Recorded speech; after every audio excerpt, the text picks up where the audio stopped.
Hello everybody, thanks for tuning in to Grinch Your Cycles. I'm Joel, and I'm back with some cool stuff to show you.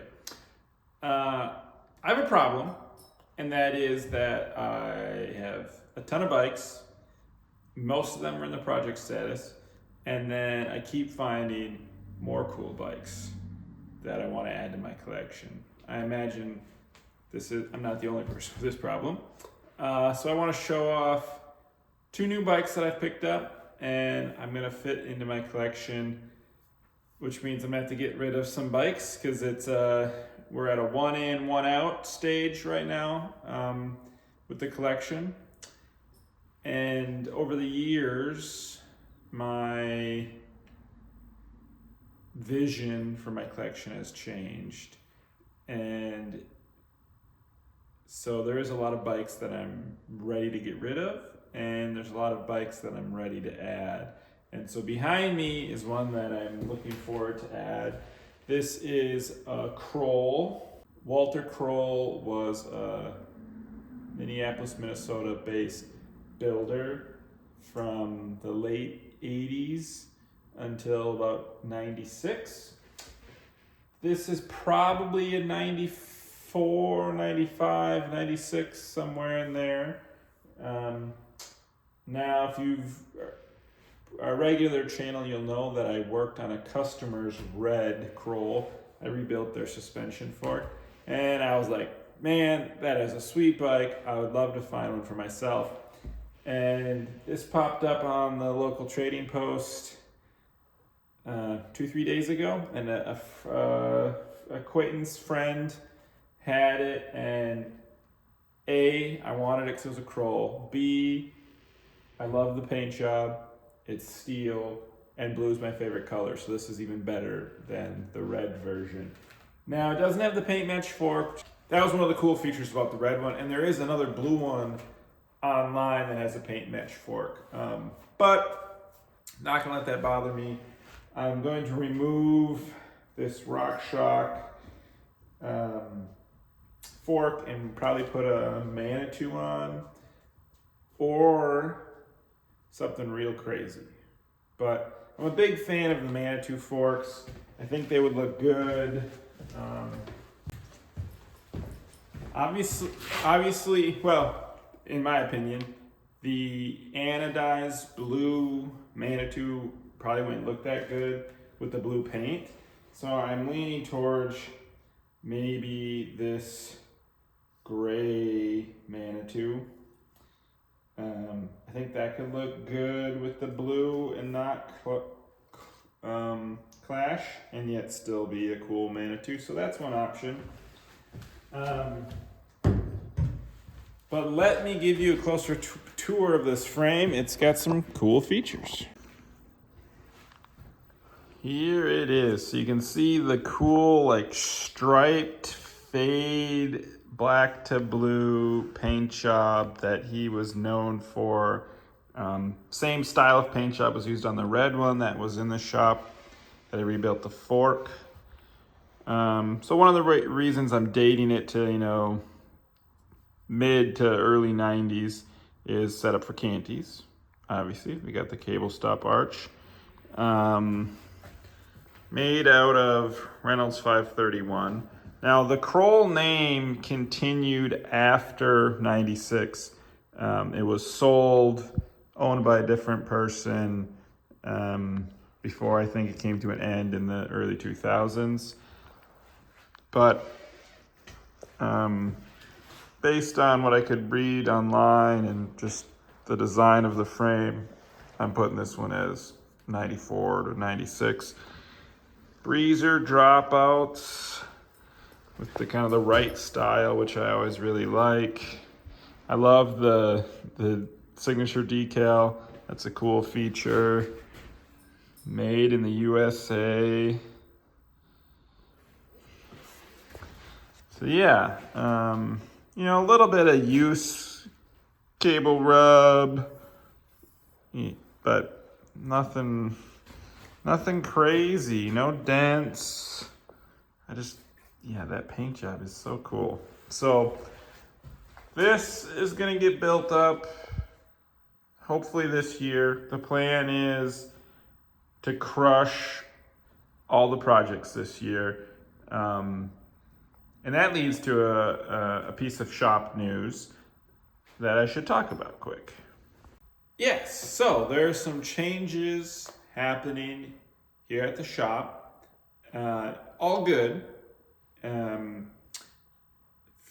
For you that may not know, I ran a brick and mortar shop alongside Green Engineer Cycles called Carver County Cycles, and I have wrapped up the operation of that shop so that I can concentrate all my time fully on Green Engineer Cycles and all the vintage mountain and road bike stuff that I love. So that means lots of good things. That means more YouTube videos, more build videos, more videos, all about vintage stuff. Mountain bikes mostly, but we'll probably dabble in some road bike stuff because I do have some cool road bike stuff that I also would like to show off. It means more product listed on the website, and that's good for y'all because that means you can have a bigger selection of stuff to pick out from and to drool over and to use on your builds and to keep your bikes up and running.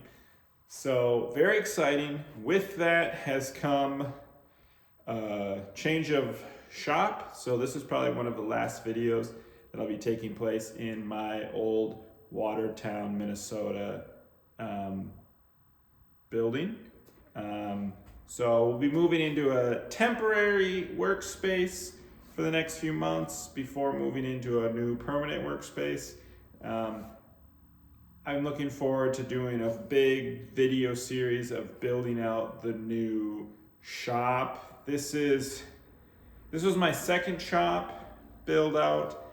I'm doing a partial shop build out of my new space, just it's a little bit cramped, so working within the confines of the space and it being short term, I'm not putting full effort into it, but I'm looking forward with what I've learned from 4 years in this location to build the next level shop. And I mean, I redid this shop 2 or 3 times, but it was always so busy, and you're kind of like change one little thing at a time, where when you start from fresh, you can do all the things that are maybe a little bit too cumbersome to do when a place is full of stuff. So looking forward to that. The cool background is going to stay. It is going to get taken down, and I'm going to move it and rebuild it bigger and better in a new location. So don't worry about that. All my boxes and posters are staying with me. So there'll be more information on that, but I just want to let you all know what to look forward to, and keep an eye on the shop, our Instagram, and here on the YouTube for all the cool new stuff that's going to be happening this year. Now let me show you, I got one other bike that I picked up to add to my collection. This one is less of a project bike, but there's still a few little things that I want to do to it. And here it is. Now, this is another Minnesota-made bike. This is a Mark Zeh. I already have one. I have a mid-80s one, and I picked up this amazing, probably early 90s from a friend, and I cannot wait to ride this. This bike is gorgeous and has tons of features that are, I mean, this seat cluster is just, it's a piece of art.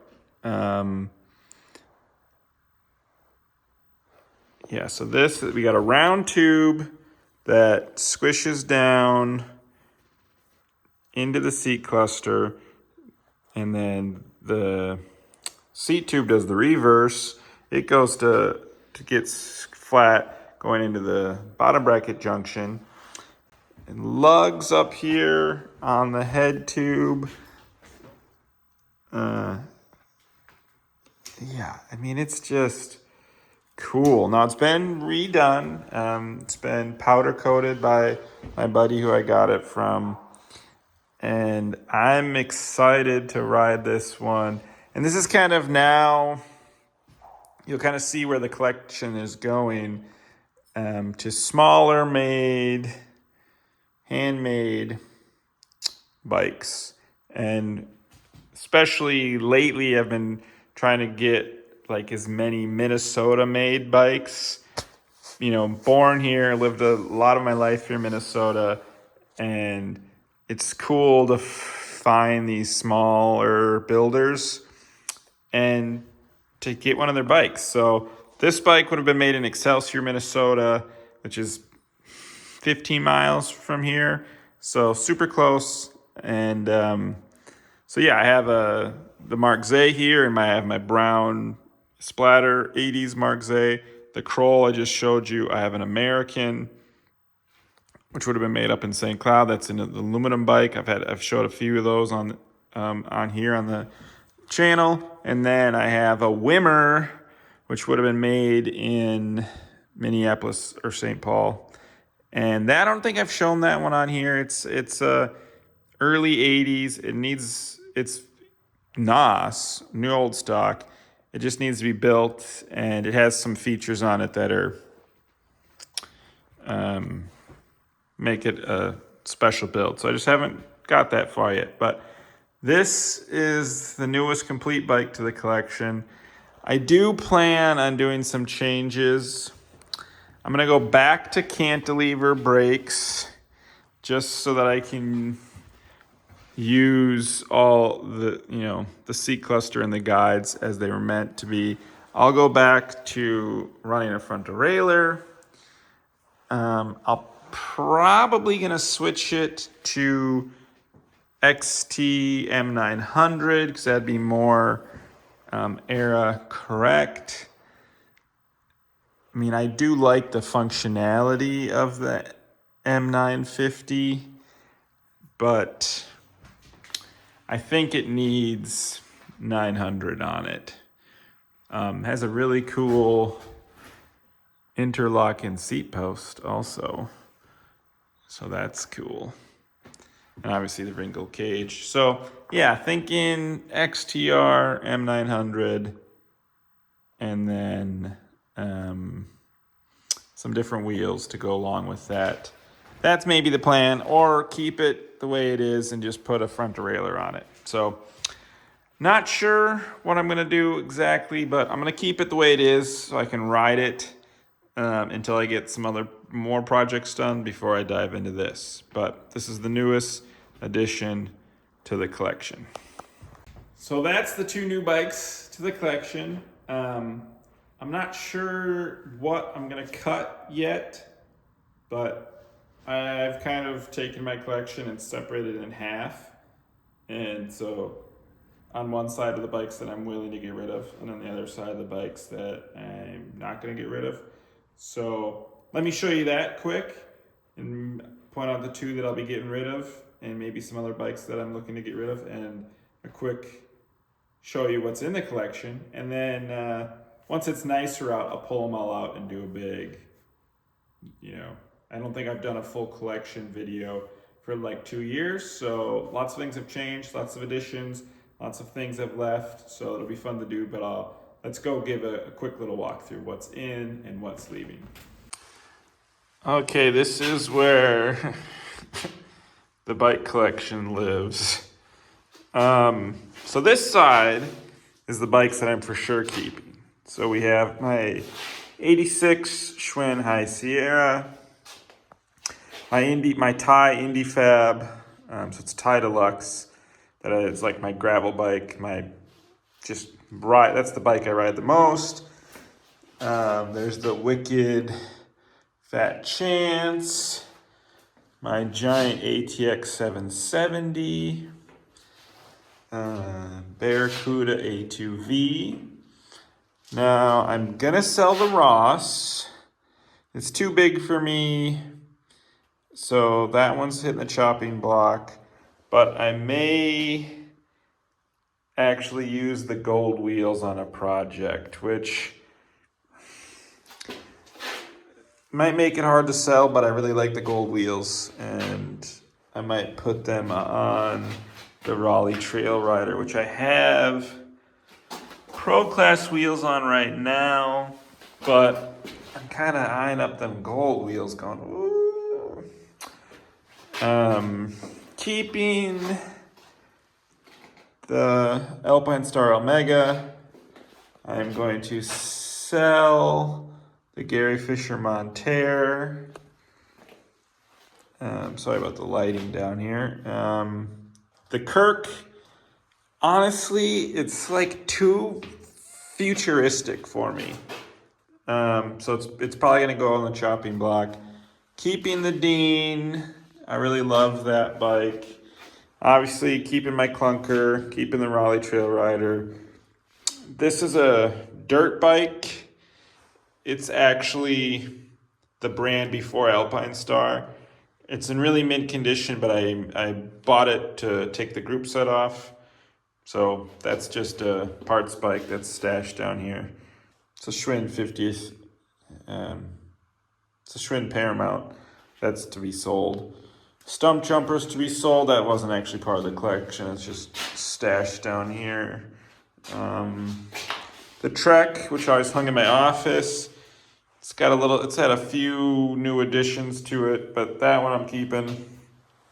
This CR7's already for sale. Here's my other Mark Zeh. So you can see it's black with splatter, paint match bull moose bar. My other clunker, which I'm keeping. The Willie Air is going to be for sale. The Super Caliber is going to be up for sale. The KHS is going to be for sale. The Fuji Professional, I'm taking the group set off for a different project. That Trek needs to get for sale. There's a lot of bikes, but these are the main ones that are like collection bikes, minus the Ross. So yeah, the collection is kind of, what's collection and what's inventory, it gets a little iffy sometimes. And that is the state of the collection. Too many bikes, but I have a plan, which is good for me and good for you, because that means there's going to be a lot of new inventory going up on the shop. So make sure to check it out. I'll have a link below. Tons of vintage mountain bike and vintage road bike parts and bikes, etc. If you like this content, all the vintage stuff, please like and subscribe to the channel, and have a good rest of your night. Bye.